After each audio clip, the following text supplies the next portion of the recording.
कार्यक्रम के पुण्यार्चक हैं श्री 1008 भगवान पार्श्वनाथ दिगंबर जैन गजरथ मंदिर, सेक्टर 1, रोहतक। इस भव्य मंदिर का निर्माण श्री विजय कुमार जैन एवं श्री राजेश जैन परिवार द्वारा करवाया गया है।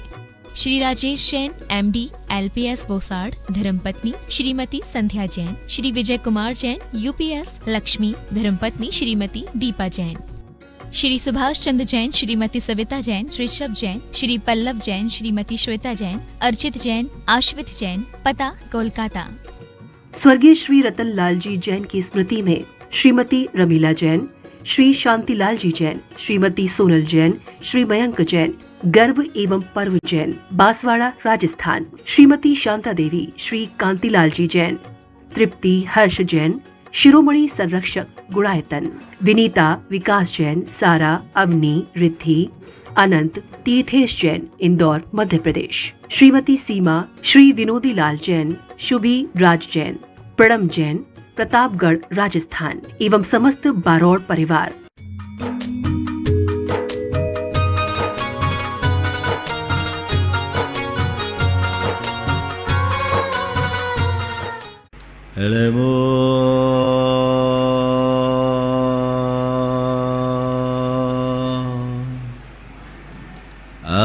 अरिहंसा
मंगलालं च सवेसिं मंगलालं च सवेसिं पढ़मं होय मंगलम पढ़मं होय मंगलम। जय बोलो देवादिदेव 1008 श्री भगवान महावीर स्वामी की जय जय जय। अहिंसा परमो धर्म की जय जय जय। 10 लक्षण धर्म की जय जय। परम पूज्य आचार्य गुरुवर श्री विद्यासागर जी महाराज की। परम पूज्य 108 श्री प्रमाण सागर जी महाराज की। परम पूज्य 108 श्री हरह सागर जी महाराज की। आज बात आकिंचन की है। न किंचनम यस्य अस्ति स अकिंचनः अकिंचनस्य भावः आकिंचन्य। जिसका कुछ भी नहीं है उसका नाम अकिंचन है, और मेरा कुछ नहीं इस प्रतीति का नाम ही आकिंचन्यत्व है। सवाल, जब त्याग हो गया तो फिर क्या बचा? संत कहते हैं त्याग के बाद भी बहुत कुछ बचा रहता है, और कुछ बचे या न बचे, त्याग के बाद मैंने जो त्यागा है ना, उस त्याग का ममत्व भी बचा रहता है। तो संत कहते हैं आत्मा में डूबना है तो उससे और आगे बढ़ो, त्याग के, राग के त्याग का नाम आकिंचन है। जहां त्याग का भी त्याग होता है। बहुत हाइट की बात है। मेरा कुछ भी नहीं, मैंने त्यागा। क्या किया? मैंने त्यागा। घर छोड़ा, परिवार छोड़ा, वैभव छोड़ा, सत्ता छोड़ी, साम्राज्य छोड़ी, राज छोड़ा, पाठ छोड़ा। संत हंसते हैं, भले मानो ये बता तेरा था क्या जो तूने छोड़ा? जब तेरा कुछ है ही नहीं तो छोड़ने की बात क्या? जब तक तेरे मन में ये बात अंकित है कि मैंने कुछ छोड़ा, तब तक वह अज्ञान है और वह तुम्हें बाहर अटकाएगा। अपने आप को इससे भी ऊपर उठाओ, जहां ना कुछ छोड़ने योग्य है ना पकड़ने योग्य है। जहां जो है सो है, उस परम तत्व की अनुभूति का नाम अकिंचन्य है। किसी भी वस्तु को व्यक्ति छोड़ता है, एक अपनी मानकर छोड़ता है और एक पराई मान करके छोड़ता है। दोनों में मानसिकता अलग अलग होती है, अलग अलग मानसिकता। किसी व्यक्ति को आपने 100 रुपये दिए, आपको लगता है मैंने 100 रुपये दिए, है ना। अब मान लो आपके घर कोई मेहमान आया, आप उसे पानी पिला रहे हैं, ग्लास उसके हाथ में, जग आपके हाथ में, और आप जग से पानी पिला रहे हैं और उस जग पर सामने वाले का नाम अंकित है। उस नाम को देखकर कह रहा है, भाई साहब ये हमारे घर की जग आपके यहाँ कैसे आ गई? अरे आपकी जग, माफ करना, पता नहीं कैसे आ गई, अभी भिजवाता हूँ। बोला ऐसा ही करोगे ना? क्या हुआ? वहाँ 100 रुपया दिया, मैंने दिया, यहाँ जग छोड़ा, क्यों?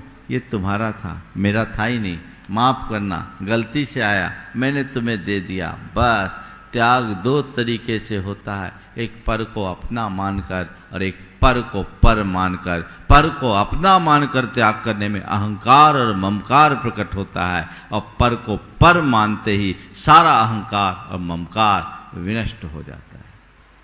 आचार्य कुंद कुंद कहते हैं, जह नाम को विपुरुषो पर दब्ब मिनम जान दुम चैदी, तह सव्वे पर भावे नादून विमुंच दे नानी।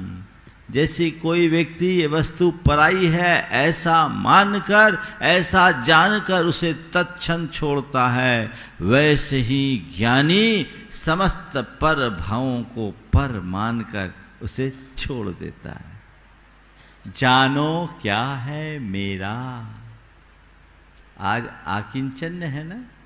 आकिंचन्य का मतलब ये मम एदम अभिसंधिर निर्वृत्तिराकिंचन्यम, यह मेरा है, इस अभिप्राय की निर्वृत्ति का नाम ही आकिंचन्य है। आज 4 बातें आप सबसे करूंगा। मेरा, तेरा,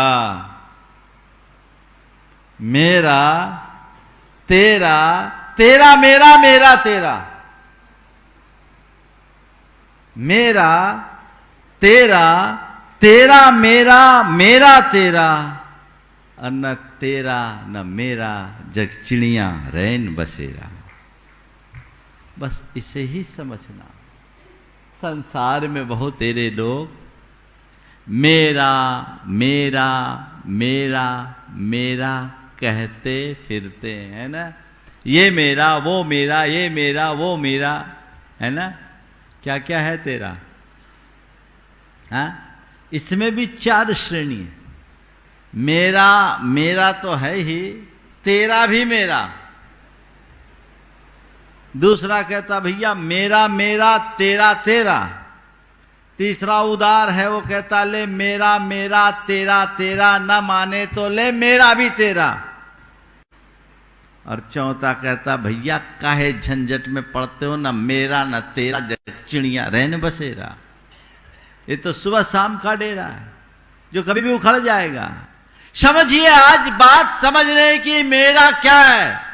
अगर मेरे को समझोगे तो तेरा खत्म हो जाएगा, क्योंकि जब तक मेरापन है तब तक तेरापन है, और जब तक मेरा और तेरा है तभी तेरा मेरा है। ये संसार है, मेरे तेरे की भावना ही संसार की सबसे बड़ी उलझन है। मेरा क्या है, मेरा बोलो क्या है मेरा? तुम्हारी जो संपत्ति है वो मेरी, मेरे एसेट्स वो मेरे, मेरा पैसा वो मेरा, ये परिवार वो मेरा, मेरे संबंधी वो मेरे, मेरी प्रतिष्ठा वो मेरी, वे मेरा शरीर वो मेरा। क्या है तेरा? बोलो क्या है? कुछ भी, थोड़ा दम से तो बोला करो। क्या है? कुछ भी नहीं। पक्के में बोल रहे हो?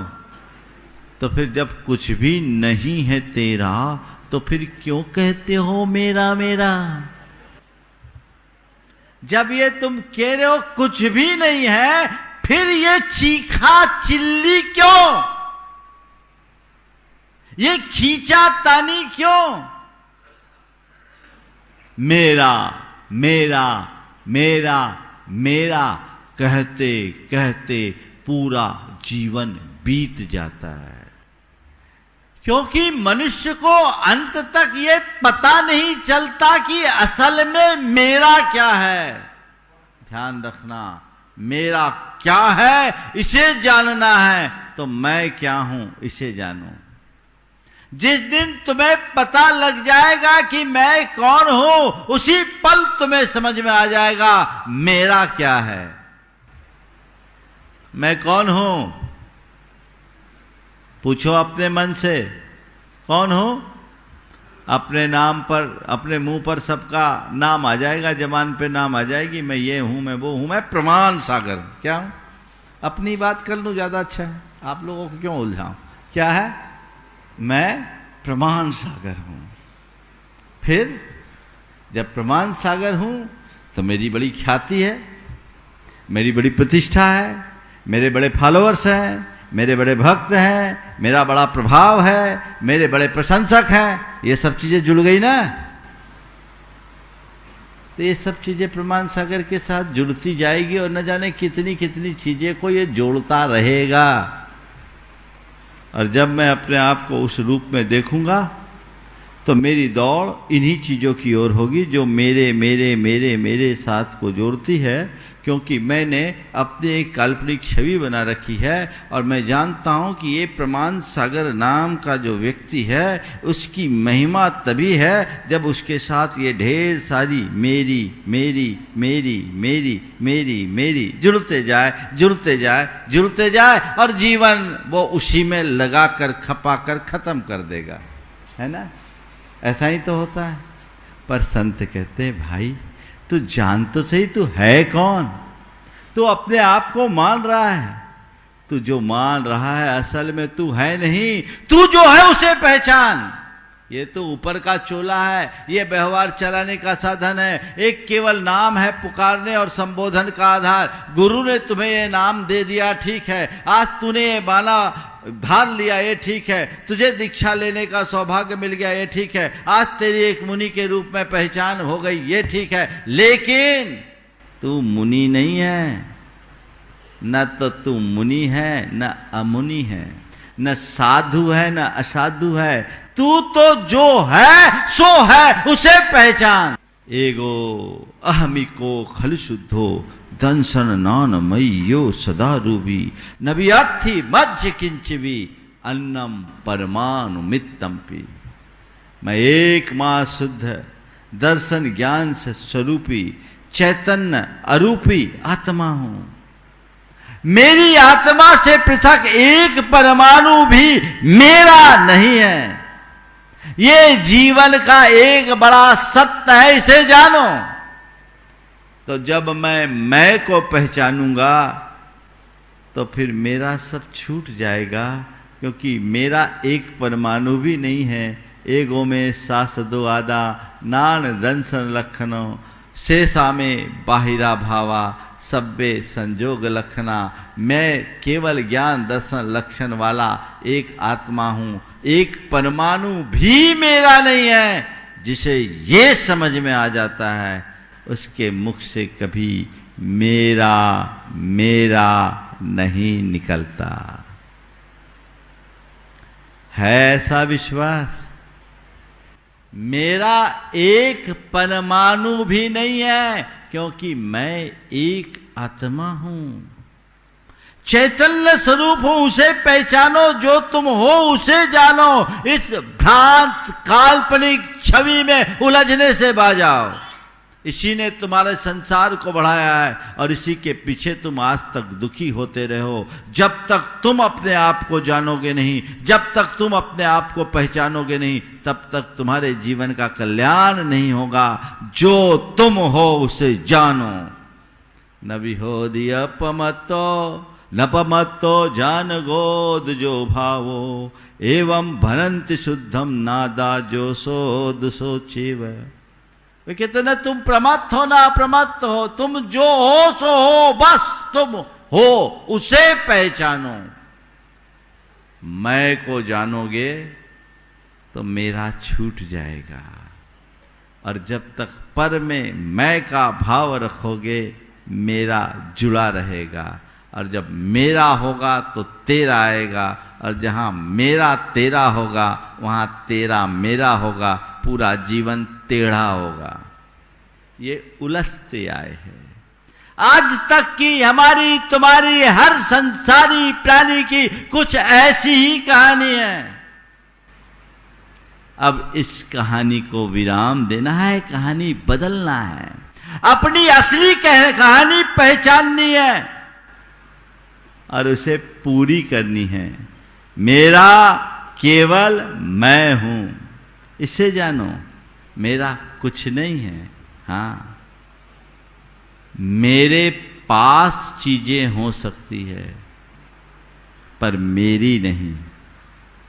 मेरे पास होना और मेरी होना, इसमें बड़ा अंतर है ना, है कि नहीं? क्या अंतर है? मेरे पास धन संपत्ति संपर्क संबंध ये सब मेरे पास है, करोड़ों रुपया है मेरे पास है, पर मेरी नहीं है।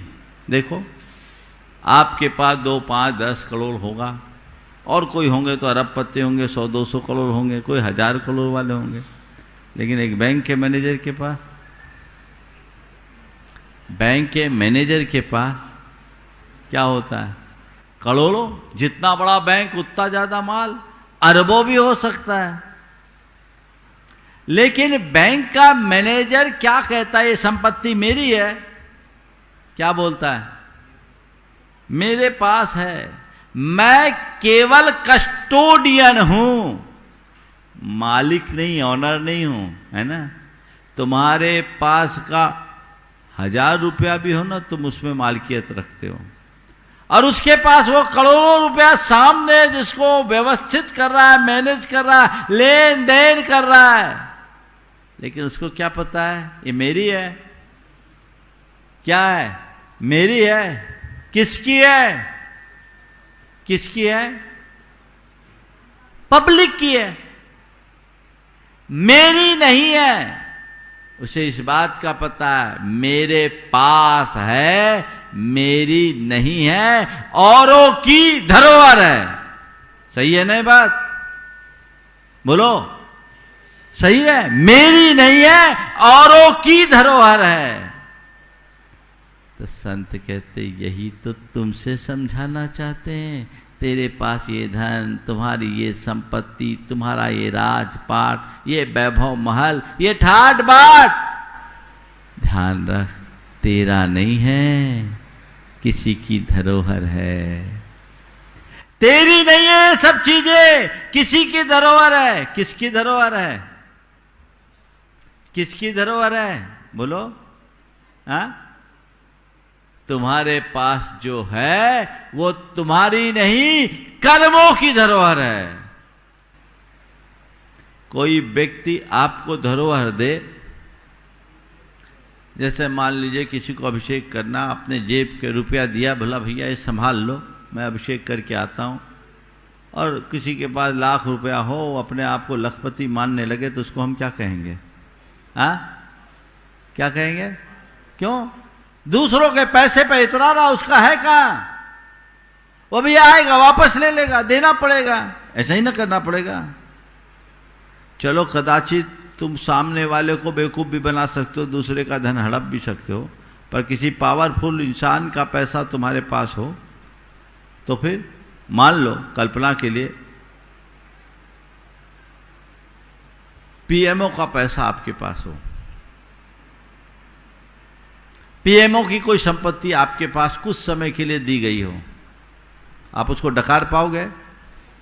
है, हो सकता है आपको 1 दिन, 2 दिन, साल भर, 6 महीना, साल भर, 2 साल, 5 साल के लिए भी आपके पास रह सकती है, चीजें रह सकती है, लेकिन है किसकी? आपकी? मेरे पास या मेरी? मेरे पास है, मालिक तो वो है, मैं नहीं, तुरंत लौटाना पड़ता है ना?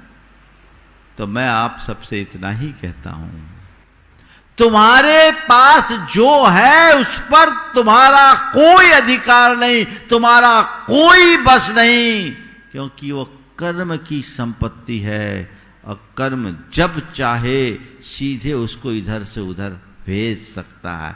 सारा सिस्टम ऑनलाइन है, तुम्हें पता ही नहीं लगेगा कब इधर से उधर अकाउंट खिसक जाए। समझ गए ना? इधर से उधर हो जाए, क्रेडिट डेबिट में चला जाए, डेबिट क्रेडिट में चला जाए, कोई पता नहीं। तुम तो हिसाब किताब करते रह जाओगे, जोड़ घटाओं में लगे रह जाओगे, पर कुछ भी नहीं, किधर से उधर कुछ भी हो जाए। फिर अपनी चीज पर अपना अधिकार होता है, पराई चीज पर हमारा कोई अधिकार नहीं। जिस पर हमारा अधिकार है वही मेरी कहला सकती, जिस पर मेरा अधिकार नहीं उसे मैं मेरी कैसे मान सकता हूं? बोलो, तुम्हारा किस पर अधिकार है? तुम्हारी संपत्ति पर तुम्हारा अधिकार है? तुमने जो पैसे कमाए उस पर तुम्हारा अधिकार है? बोलो। हाँ, कोई भी व्यक्ति इस सभा में दावा कर सकता है कि मैंने जो पैसा कमाए जिंदगी भर इसे ऐसे ही बना के रखूंगा, इसे मिटने नहीं दूंगा? है कोई ऐसा व्यक्ति जो गारंटी ले सकता है कि मेरा पैसा मैं जितना चाहूं उतना कमाऊं और मैं जितना चाहूं उतना खर्चा करूं, मेरा पैसा उतना ही रहेगा जितना मैं चाहूंगा? है? छोड़ दो, तुम्हारा ये शरीर तुम्हारा है? तुम ये कह सकते हो कि मैं अपने शरीर पर पूर्ण मालिकियत रखता हूं, अपने शरीर का पूरा नियंत्रण मेरे हाथ में, मैं अपने शरीर को चाहूं जैसा वैसा रख सकता हूं? है? शरीर तो जाने दो, एक श्वास पर भी तुम्हारा नियंत्रण है। अगली श्वास लौट कर आएगी, इसे तुम सुनिश्चित तौर पर कह सकते हो क्या? बोलो। नहीं ना? तो फिर बोलो, ये मेरा क्या? ये मेरा मेरा मेरा मेरा क्या? तेरा कुछ है ही नहीं तो फिर मेरा क्या? इस सत्य को जानिए, पहचानिए। मेरा मेरा मेरा मेरा की रट छूटना ही सबसे बड़ी उपलब्धि है। समझ रहे हैं बात को? मेरा क्या है? मेरा केवल मैं हूं। चीजें मेरे पास है पर मेरी नहीं है। मैं अकेला हूं, सब अकेले हैं, मेरा केवल मैं हूं। और जब इसे जानोगे तो फिर मेरा तेरा का भाव ही छूट जाएगा।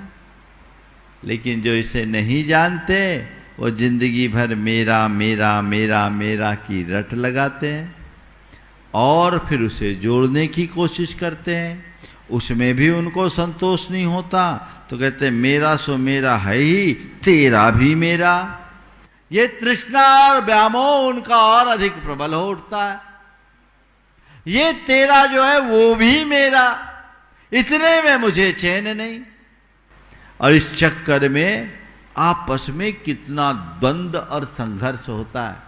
भाई भाई के बीच भी ऐसा खेल हो जाता है, मेरा मेरा है, तेरा भी मेरा, है ना। ऐसा होता है। एक परिवार में 3 भाई, देखिए क्या होता है और अज्ञानता कहाँ ले जाती है और ज्ञान मनुष्य को कहाँ पहुंचाता है। 3 भाई में 2 भाई बड़े मटेरियलिस्टिक थे, कैलकुलेटिव थे, उनको रुपये पैसे के अलावा और कोई चीज़ आती नहीं थी। पर तीसरा भाई बड़ा तत्वज्ञानी था और वह सबसे छोटा था, उसे चीज़ों की समझ थी। पिता की मृत्यु के बाद तीनों के बीच बंटवारे का सवाल आया। जब तीनों आए, भाइयों के बीच बात आई, छोटा सबसे चुप था। बड़े भाई ने कहा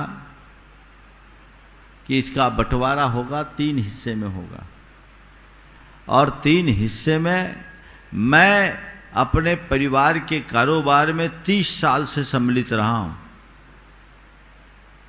तो मैं सबसे ज़्यादा हिस्सा चाहूँगा, और मैं चाहूँगा कि जितना है उसका 50% मेरे को मिले। बीच वाले भाई को वो बोलता है तुम 20 साल से ही कारोबार में जुड़े हो, मैं तुम्हें 30% से ज़्यादा नहीं दूंगा।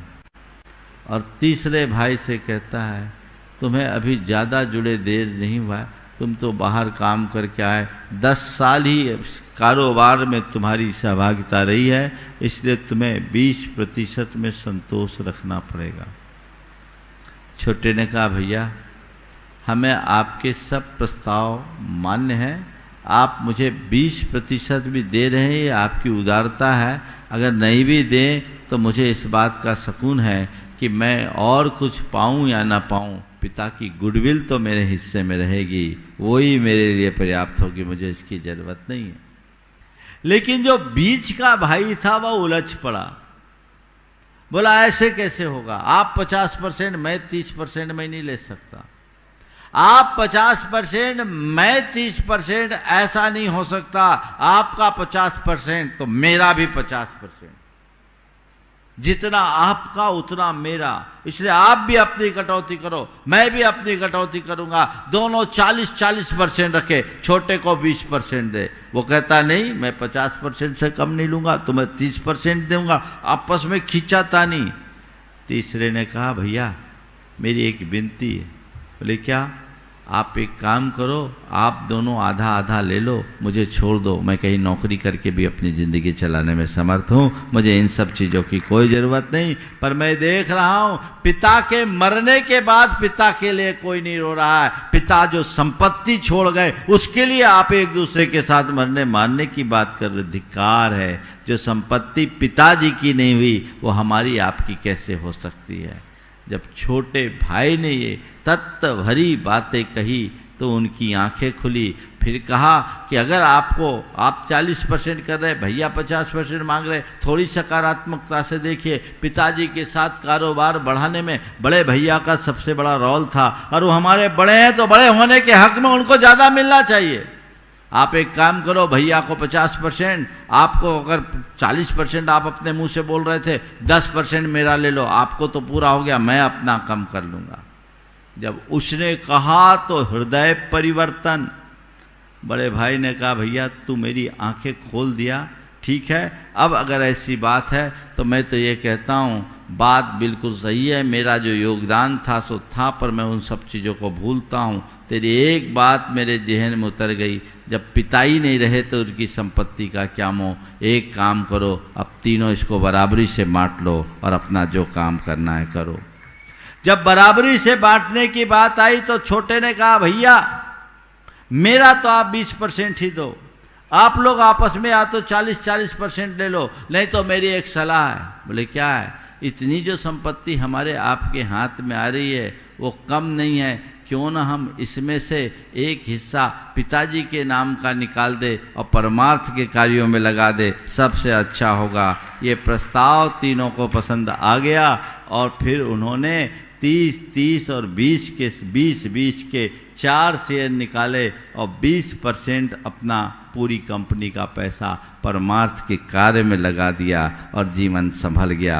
एक तत्वज्ञानी ने पूरे घर का माहौल बदल दिया। और मैं ऐसे भी लोगों को जानता हूं जो एक भौतिकवादी व्यक्ति, एक धन लोभी व्यक्ति पूरे घर को तबाह कर देता है। मैं ऐसे को भी जानता हूं जहां भतीजे ने चाचा की पैसों की खातिर चाचा पर जानलेवा हमला तक कर दिया और आज भी मुकदमेबाजी चल रहे हैं। ये सब चीजें हैं। क्यों? ये मेरा और तेरा, मेरा में तो मेरा है ही, तेरा भी मेरा, ये भाव कभी मत लाओ। मेरा मेरा तेरा तेरा ये भी चलेगा, लेकिन जिसे अपनी आत्मा का बोध होता है वो कहता है भैया मेरा मेरा तेरा तेरा, न मानो तो ले मेरा भी तेरा, छोड़ता हूं, त्याग करो। एक परिवार में विवाद था, बोला भाइयों बड़ा विवाद है महाराज, खींचतान है, क्या करूं? हम बोले भैया एक काम करो, विवाद तो हर परिवार में होते, एक काम कर लो, राम बन जाओ।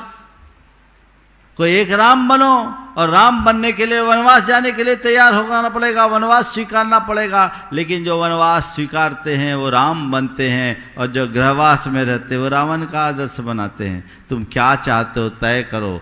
त्याग होना चाहिए, और परिवार सदैव त्याग मांगता है, और ये तभी संभव है जब तुम्हारे अंदर अध्यात्म हो।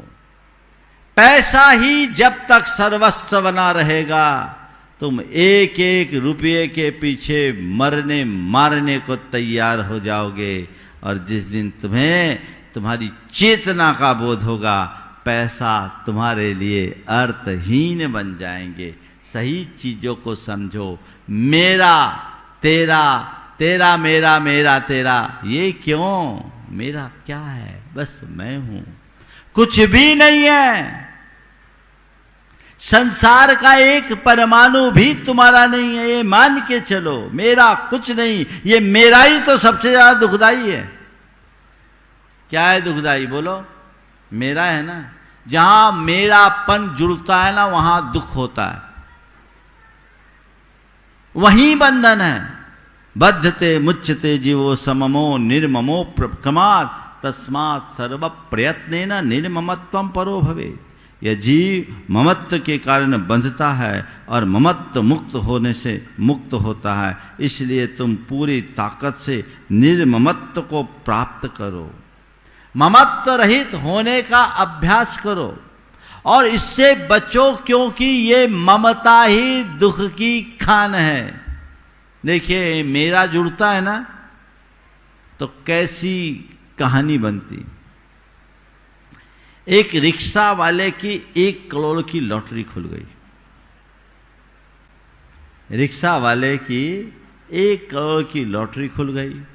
अब धर्म पत्नी को पता लगा, वो सोची 1 करोड़ की लॉटरी खुली है, मेरे पति को पता लगे, कहीं वो खुशी बर्दाश्त न कर पाए और गड़बड़ न हो जाए। तो उसने कहा, वहां उसका एक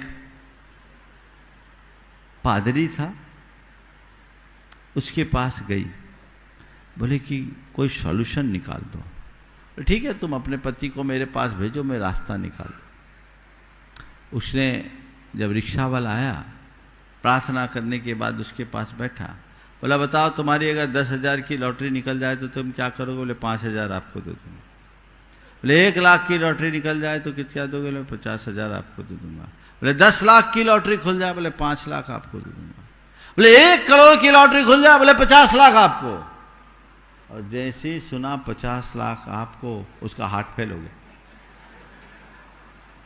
50 लाख आपको, उसका हार्ट फेल हो गया। मुझे 50 लाख मिलेंगे। उसको कुछ नहीं हुआ, क्योंकि उसको पता ही नहीं कि अभी मुझे कुछ मिल रहे हैं। समझ रहे बात? जहां मेरा जुड़ता है ना, वहां हाल बेहाल हो जाता है। एक व्यक्ति की एक घड़ी खो गई,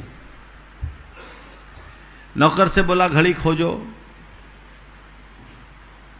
घड़ी खोजो, घड़ी मिल नहीं रही।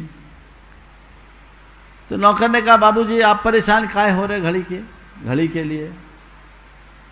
बड़ी साधारण सी घड़ी थी, पुरानी घड़ी थी। तो मालिक ने कहा देख, घड़ी पुरानी थी पर वो एंटीक पीस है, कंपनी का पहला संस्करण। और मैं सोच रहा था कि ये घड़ी मैं तेरे को दे देता, पर अब घड़ी खो गई तो मैं क्या करूं?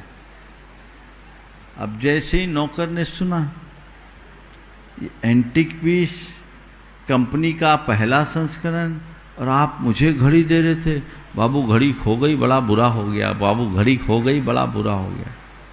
घड़ी तो पहले भी खोई थी, घड़ी अब भी खो रही है, लेकिन पहले वो घड़ी मालिक की थी, अब घड़ी मेरी हो गई। जहां मेरापन जुड़ा, दुखों की कहानी वहां शुरू हो गई, है ना? जहां मेरापन जुड़ता है वहां दुख होता है। आप किसी टैक्सी से यात्रा करते हो, उसमें कोई खरोंच आ जाए, आपको कोई फर्क पड़ता है? हो सकता है आप मर्सिडीज भी टैक्सी के रूप में हायर किए हों, उसमें कुछ भी खरोंच हो, आपको कोई तकलीफ होती? कहीं टक्कर भी खा जाए तो आपको कोई तकलीफ होती? क्यों?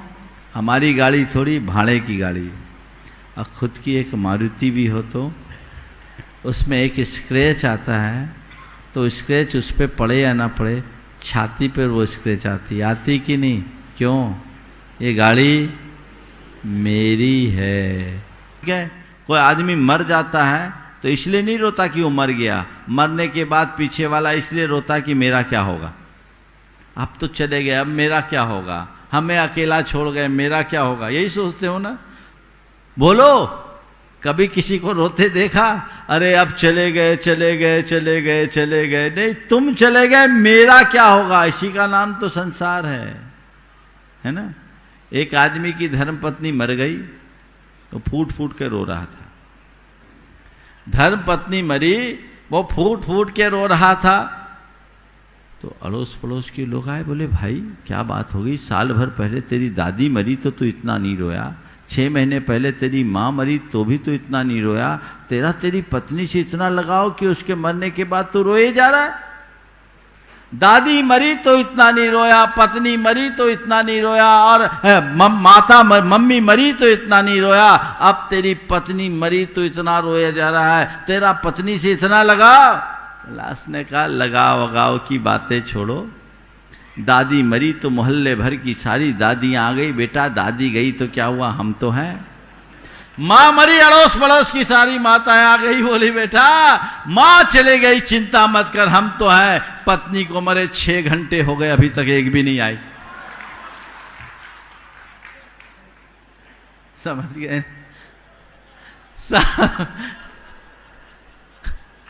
सब अपने लिए रोते हैं। इस रोने धोने को भूलिए और ममता हकीकत है ना?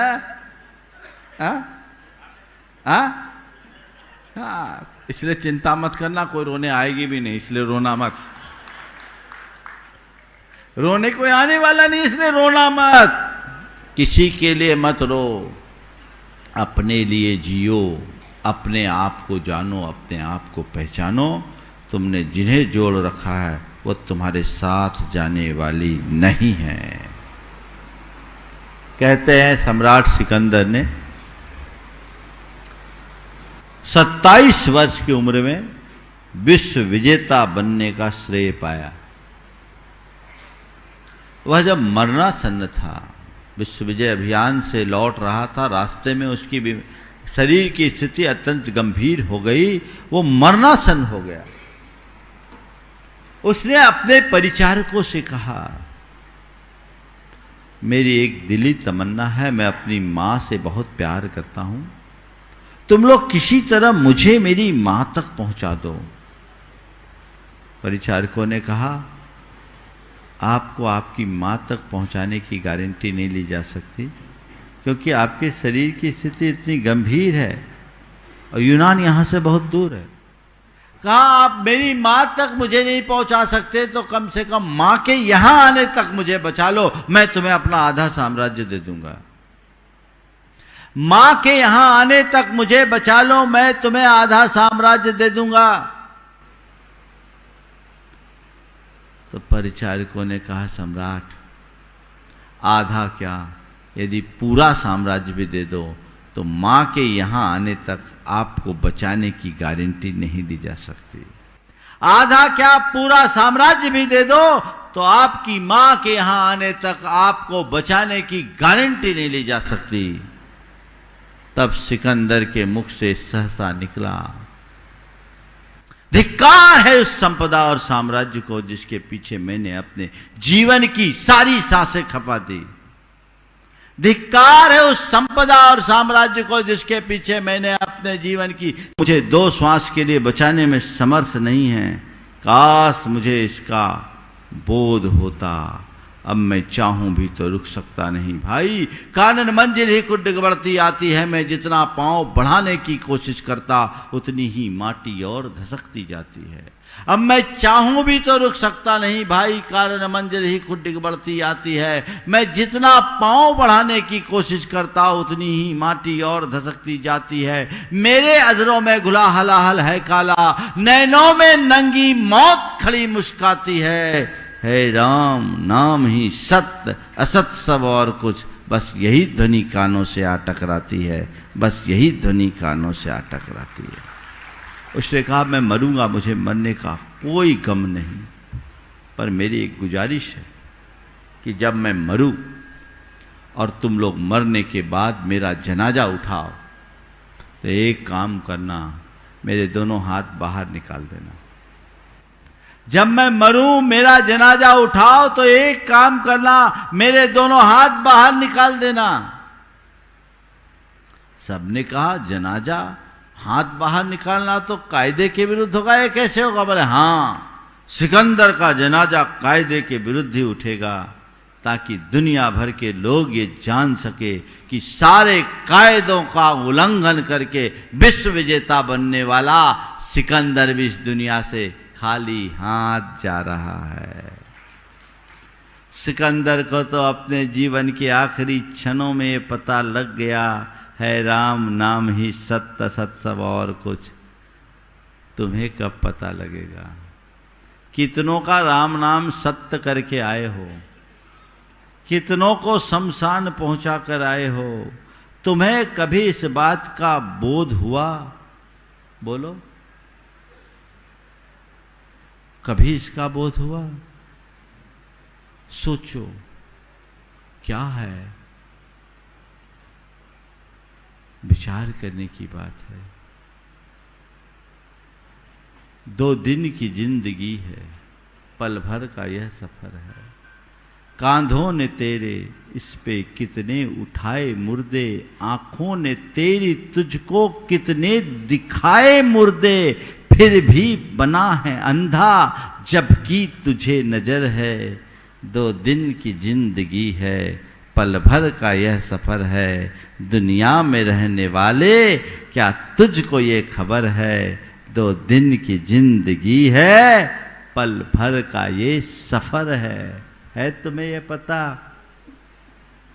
एक दिन सब छूट जाना है, इसलिए सत्य को पहचानिए। मेरे तेरे के भाव से ऊपर उठिए,